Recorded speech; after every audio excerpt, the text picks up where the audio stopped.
નમસ્કાર અને જય શ્રી કૃષ્ણ મિત્રો. બહુ બધા દિવસ પછી આજે એક મસ્ત મજાની રેસીપી લઈને આવી છું. આ ચટણી તમે પણ ક્યારેય નહીં ખાધી હોય. જો તમને પણ બેબી ટમેટો કે ચેરી ટમેટોસ ભાવતા હોય તો આ ચટણી તમને જરૂરથી ભાવશે, કેમ કે આ એક ખાટી મીઠી તીખી ચટણીનો એક અનોખો સંગમ છે.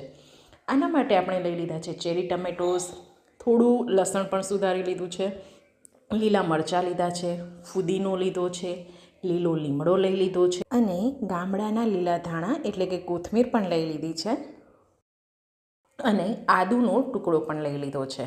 હવે આ બધી જ વસ્તુઓને આપણે એકવાર ક્રશ કરી લઈશું.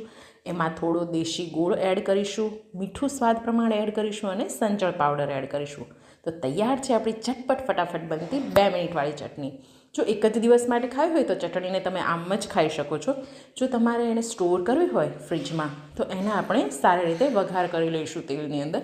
તો તેલમાં મેં થોડું જીરું નાખ્યું છે અને હિંગ એડ કરી છે, થોડી હળદર એડ કરી છે અને પછી આ ચટણી જે મિશ્રણ તૈયાર કર્યું હતું આપણે મિક્સરમાં એ એડ કરી દીધું છે. લગભગ 5 થી 7 મિનિટમાં આ ચટણી બનીને તૈયાર થઈ જશે.